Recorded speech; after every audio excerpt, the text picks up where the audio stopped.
Hi everyone, in this video we will discuss a short story by William Faulkner, Dry September. William Faulkner was born on 25 September 1897 and died on 6 July 1962. William Faulkner is one of the celebrated American writers. Faulkner used to write on themes like slavery, civil war, and class conflicts. Faulkner is majorly known for his novels and short stories set in a fictional town of Mississippi, where he spent most of his life. Faulkner has been awarded awards like Nobel Prize in Literature, National Book Awards, Pulitzer Prize for Fiction, and others. His major works include The Sound and the Fury, As I Lay Dying, Light in August, Absalom, Absalom, and etc. आज इस video में हम उनका work dry सितंबर discuss करेंगे. This story was published in 1931 and it was first published in Scribner's magazine and later was included in Faulkner's collection of short stories.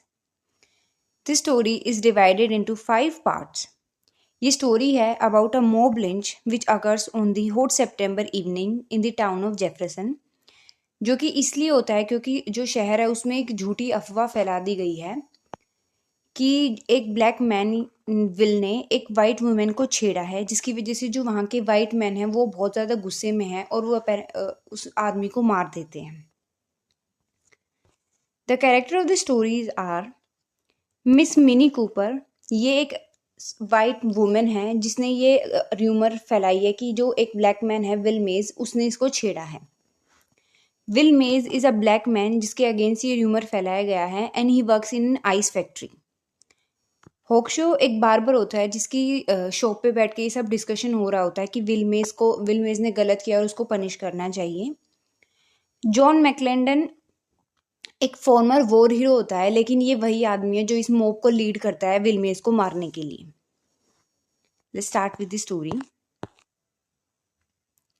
अब जो story है इस start in the southern town of Jefferson, जहाँ की जो environment है वो बहुत ज़्यादा एक्सप्लोजिव और ड्राई है, क्योंकि एक तो वहाँ पे गर्मी है और साथ ही में पिछले 2 महीने से वहाँ पे बिल्कुल बारिश नहीं है, जिसकी वजह से जो गर्मी है वो और ज़्यादा बढ़ गई और बहुत ही ज़्यादा वहाँ पे जो टेम्परेचर है एटमॉस्फेयर वो बहुत ज़्यादा ड्राई और हॉट हो चुका है. अब वहीं टाउन में एक र्यूमर फैलता है कि जो एक ब्लैक मैन है विल मेज, उसने एक white women miss Mini Cooper को अटैक, इंसल्ट एंड फ्राइटन किया है. यानी उसके ऊपर उन्होंने अटैक किया है, इनको इंसल्ट किया है. लेकिन ये किसी को नहीं पता कि जो ये र्यूमर फैल रही है क्या ये सच है या फिर झूठ है. लेकिन ये इतनी एकदम वाइल्ड फायर की तरह फैल रही है, र्यूमर इतनी ज़्यादा फैल रही है. यहाँ पे इसको वाइल्ड फायर इसलिए भी कहा जा सकता है क्योंकि जो जेफरसन का जो एटमॉस्फेयर था उस टाइम पे वो एक्सप्लोजिव और ड्राई था. जैसे एक वाइल्ड फायर के दौरान होता है कि आग जल्दी से पकड़ जाती है, वैसे ही एटमॉस्फेयर को सेम दिखाने के लिए यहाँ पे ये बताया गया कि जो र्यूमर है वो भी एक वाइल्ड फायर की तरह फैल रही थी वहाँ पे. और वहीं हम देखते हैं कि एक सैटरडे इवनिंग को जो एक बार्बर शॉप पे इस र्यूमर के रिगार्डिंग जो है डिस्कशन हो रहा होता है. सब लोग वहाँ पे इकट्ठे होते हैं और ये डिस्कस करते हैं कि जो ये र्यूमर फैल रही है क्या ये सही है. तभी जो वहाँ का जो बार्बर होता है, जो कि जिसकी शॉप पे वो बैठे होते हैं हॉकशो, वो ये कहता है कि हमें इस र्यूमर को बिलीव नहीं करना चाहिए, हमें जो फैक्ट्स को इन्वेस्टिगेट करना चाहिए, हमें पता करना चाहिए क्या ये र्यूमर जो है ये सच है या फिर ऐसे ही किसी ने झूठी अफवाह फैला दी गई है. लेकिन जैसे ही ये डिस्कशन हो रहा था वहाँ पे जॉन मैकलेंडन आता है. अब जॉन मैकलेंडन एक वॉर हीरो होता है जिसकी वजह से सब उसको बहुत रिस्पेक्ट करते हैं क्योंकि वो उसने वॉर में पार्टिसिपेट किया था. वो आता है तो जो ये डिस्कशन है एकदम से फ्लेड हो जाती है वॉयलेंस की तरफ, एकदम से वॉयलेंस की तरफ मुड़ जाती है क्योंकि ये कहता है कि अब उसको विल मेज को मारने जा रहा है क्योंकि उसने एक ब्लैक मैन होके वाइट वुमेन को छेड़ा है. तो जब जो हॉकशो होता है जो कि बार्बर होता है वो सबको रोकता है और वो बताता है कि हमें इन्वेस्टिगेट करना चाहिए. तो जो जॉन मैकलेंडन होता है वो ये कहता है कि अगर उसने ये नहीं भी किया है तो इससे क्या फ़र्क पड़ता है, क्या हम जब तक वेट करेंगे कि ये सच होगा, कोई भी ब्लैक सन जो है वो एक वाइट लेडी को छेड़ेगा या उसको इंसल्ट करेगा, क्या हम तब तक इस चीज़ का वेट करेंगे? हम आज ही इसका फैसला करेंगे. और वो सबको अपने साथ क्या करता है, अपने साथ ले जाता है और सबको मना लेता है, सबको एडवाइस करता है कि हमें विल मेज को पनिश कर देना चाहिए, उसको मार देना चाहिए क्योंकि ये जो उसने है एक वाइट वुमेन को छेड़ा है. तो कुछ तो वेदर की वजह से और कुछ र्यूमर की वजह से जो जॉन मैकलैंडन है वो इतना एनरेज हो जाता है कि उस पर खून सवार हो जाता है और सब लोगों को लेके वहाँ पे विल मेज के पास चला जाता है। वही हम दूसरे पार्ट में देखते हैं कि जो मिस मिनी कूपर है, जिसके रिगार्डिंग ये अफवाह फैलाई गई है कि इनको छेड़ा गया है, उसकी इस तरफ स्टोरी जो है वो शिफ्ट होती है और हमें पता चलता है कि जो मिस मिनी कूपर है वो अपने यूथफुल डेज में बहुत ज़्यादा फेमस थी, क्योंकि वो सुंदर है और अपने यूथ डेज में बहुत फेमस थी। लेकिन अब वो बूढ़ी हो चुके हैं, she is in her middle age, और वो अब इतनी पॉपुलर नहीं है और उन्होंने शादी भी नहीं की है।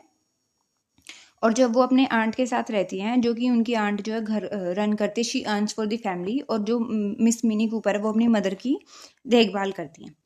अब जो मिनी के डेज हैं वो ऐसे ही बीत जाते हैं। वो सुबह 10 बजे के अराउंड उठती है, फिर वो फ्रेशन अप होती है, वो अपने जो पोर्च में वहाँ पे जो झूला है उस पर बैठती रहती है, सोती है, ड्रेसअप करती है और डाउनटाउन में अपने फ्रेंड्स के साथ घूमने चली जाती है।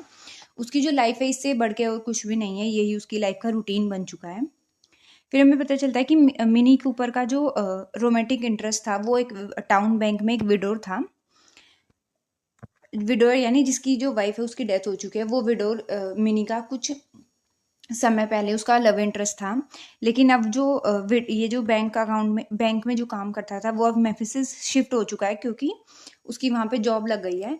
लेकिन हमें ये भी पता चलता है कि वो हर क्रिसमस पे यहाँ पे आता है और क्रिसमस सेलिब्रेट करता है, लेकिन वो मिनी को बुलाता नहीं है, ना उसको कॉल करता है, ना उसको इन्वाइट करता है, जो कि खुद मिनी को भी ये चीज़ पता होती है। तो जो उसका रोमांटिक इंटरेस्ट है वो भी अब खत्म हो चुका है, उसकी लाइफ में कोई ऐसा खास लव इंटरेस्ट नहीं है। और क्योंकि अब इतना सब कुछ हो गया मिनी के बाद, इतने अच्छे इतने पॉपुलर यूथफुल डेज देखने के बाद अब वो इस हालत में आ गई है, तो उसने क्या किया है, उसने विस्की पीना शुरू कर दिया है, क्योंकि वो अपनी सोशल लाइफ से बहुत ही डिसअपॉइंटेड हो चुकी है। अब जो ये विस्की पीना है ये सब लोग जानते हैं मिनी के बारे में, तो ये एक सोशल पर्सपेक्टिव दिखाता है विमेन की तरफ, कि उस टाइम पे जो विमेन है उनको कैसे सुंदर होने से, उनकी फिजिकल अपीयरेंस से उनको जज किया जाता था, और अगर वो विस्की पीते तो ये कितना गलत माना जाता है सोसाइटी में।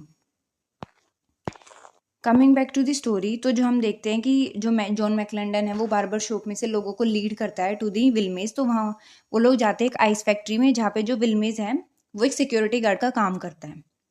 अब जो होक शो होता है वो उन लोगों को समझाने की ट्राई भी करता है कि एक बार तुम विलमेज से उसके बारे में पूछो तो सही, उसकी इनोसेंस, क्या पता वो इनोसेंट हो, लेकिन उसकी कोई नहीं सुनता है। जो आदमी होते हैं वो विलमेज को फैक्ट्री से बाहर बुलाते हैं, और जैसे ही वो आता है वो उसको हाथ उसके बांध देते हैं, हैंडकफ कर देते हैं उसको, और उसको मारने लग जाते हैं। तो जो विलमेज होता है वो बोलता है कि कम से कम मेरे को बता तो दो कि मेरे साथ ऐसा क्यों हो रहा है, या फिर मेरी एक्सप्लेनेशन आप लोग सुन लो। लेकिन उसकी तरफ कोई भी ध्यान नहीं देता है। और जैसे ही वो लोग उसको मार रहे होते हैं तो कुछ लोग बोलते हैं कि इसको यहीं मार देना चाहिए, तो पर लेकिन जो जॉन मैकलेंडन होता है वो बोलता है कि नहीं, इसको गाड़ी में रखो, इसको थोड़ी दूर जाके ही हम मारेंगे। तो जो विल्मेज होता है वो दोबारा दोबारा बैक कर रहा होता है कि प्लीज़ मुझे एक चांस तो दो, मुझे सुनने का मौका तो दो, लेकिन वो उसको नहीं सुनते हैं। तो जब वो उसको गाड़ी में बिठाते हैं तो जो होक शो होता है वो बार वो भी उसके साथ बैठता है।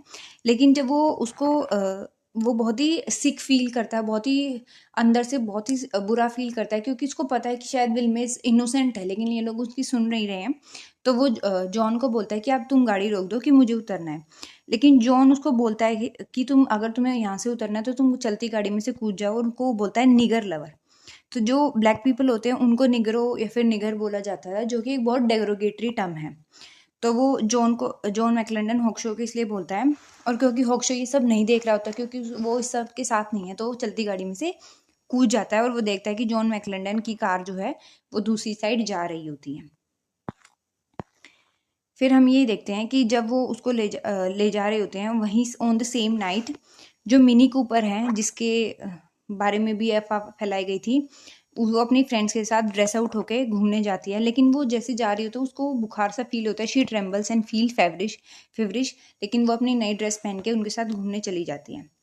तो जो मिनी कूपर की फ्रेंड्स होती है वो विल्मेज के बारे में पूछती हैं, वो उससे गॉसिप करना चाहती है, उससे खबर लेना चाहती है कि ये सच है, ये र्यूमर किस बारे में। लेकिन जो मिनी कूपर कहती है वो उनको कुछ नहीं वो सिर्फ नथिंग कह के बात को घुमा देती है, वहीं छोड़ देती है। तो जो मिनी है वो स्लोली स्लोली जब मूव कर रही होती है ये देखने के लिए, क्योंकि वो फीवरिश हो रहा होता है, और साइड में देखती है वो अपने एनवायरनमेंट को, तो ये दिखती है। तो जो क्राउड है वो उसको नोटिस करता है, और मिनी भी ये नोटिस करती है कि जो पे वहाँ पे जो स्क्वायर था, टाउन स्क्वायर था, वहाँ पे कोई भी ब्लैक मैन नहीं है, जो कि हमें ये इशारा करता है कि जॉन मैकलैंडन ने शायद विल्मेस के साथ कुछ गलत कर दिया है, इसलिए जो ब्लैकमैन है वो डरे हुए हैं और वो बाहर नहीं आ रहे हैं। तो जो फ्रेंड्स है वो सब लोग एक मूवी थिएटर में जाने का प्लान करते हैं, जो मिनी भी उनके साथ जाती है। लेकिन जैसे ही वो थिएटर में जाते हैं तो जो मिनी है वो एकदम से हंसने लग जाती है बहुत ज़ोर ज़ोर से, जैसे कि उसको कोई दौरा पड़ा हो। उसको वो बहुत ज़ोर से हंसने लग जाती है। तो उसके फ्रेंड उसको वो बाहर तक ले आते हैं, दे एस्कॉर्ट हर आउट, और उसको घर लेके जाते हैं। तो जब वो घर लेके जाते हैं तो उसके सिर पे और हाथों पैरों पे बर्फ़ रगड़ते हैं। उनको लगता है कि क्योंकि इतना गर्म टेम्परेचर हो चुका है, इतना हॉट एटमॉस्फेयर है इसकी वजह से, तो जो आइस है उसकी वजह से जो मिनी है वो थोड़ी देर कूल डाउन होती है। लेकिन जैसे ही वो हंसी, जैसे वो आइस का जो कूलनेस है वो खत्म होने लग जाती है, तो जो मिनी है वो दोबारा हंसने लग जाती है। ऐसे ही into she burst into a fit of laughter. तो यहाँ पे जो मिनी की स्टोरी एंड करती है। फिर हम देखते हैं कि जॉन मैकलैंडन रात को जब अपने घर आता है लेट अराउंड मिडनाइट, तो उसकी जो वाइफ है वो अभी सोई नहीं होती, वो जागी होती है। तो जॉन मैकलैंडन पूछता है कि तुम अभी तक सोई क्यों नहीं हो, तो और मेरे लिए वेट मत करा करो। तो वो वाइफ कहती है कि मैं इसलिए नहीं वेट कर रही थी कि तुम नहीं आए, लेकिन गर्मी, इतनी गर्मी है, इसकी वजह से मैं सो नहीं पा रही थी। लेकिन जो जॉन मैकलैंडन होता है वो बिलीव नहीं करता है इस चीज़ को, और वो उस पर गुस्सा करने लग जाता है। इनफैक्ट वो उसको मार भी देता है, जिसकी वजह से उसका जो सिर है वो चेयर में लग जाता है। वो अब अंदर जाता है, अपने बेडरूम में जाता है, अपने कपड़े को चेंज करता है, ही चेंजेस। लेकिन वो इतनी गर्मी थी कि वो पूरा ही पसीने में भीग जाता है, और जो अपनी जो गन है वो भी वहाँ पे रखता है, और वो अपने आप को फिर से साफ करता है, पोंछता है, लेकिन फिर से दोबारा उतनी ही गर्मी हो जाती है। और यहाँ पे जो है ये स्टोरी ख़त्म होती है। तो स्टोरी में हमें तीन जो थीम्स हमें मेजरली देखने को मिलते हैं वो है, एक तो रेसिज्म। हम देखते हैं कि जो रेसिज्म थीम है वो कितना ज़्यादा दिखाया हुआ है यहाँ पे, कि जो विल्मेज है वो क्योंकि एक ब्लैक मैन था उसके खिलाफ इतना ज़्यादा वो किया गया था। किसी ने उससे पूछा नहीं कि ये जो र्यूमर है ये सच है, कितनी झूठ है, क्या ये तुमने ऐसा कुछ किया नहीं है। क्योंकि वो एक ब्लैक मैन था तो उसको वहाँ से जान से मार दिया गया, without any explanation, without any conversation. वही हम देखते हैं कि जो विमेन की जो कंडीशन है वो भी हमें इसमें दिखती है, कि जो विनी के ऊपर है उसको उसके लुक से जज किया जाता है, क्योंकि वो यूथफुल डेज में बहुत ही सुंदर थी, और इसलिए, और अब क्योंकि वो विस्की पीने लग जाती है तो उसको लोग उसको देखते रहते हैं। और ऐसे हम देखते हैं कि जॉन मैकलैंडन है, उसने वो भी अपनी वाइफ को स्ट्राइक करता है, क्योंकि अपने अंदर की वो खुशी को देखना चाहता है, वो अपने आप को सेटिस्फाई करना चाहता है कि इसने मेरी बात नहीं मानी, तो वो उसको स्ट्राइक कर देता है, क्योंकि वुमेन को हर्ट करना बहुत ही ईजी होता है। तो यहाँ पे जो स्टोरी ख़त्म होती है, and this was all for the video. Thank you for the video.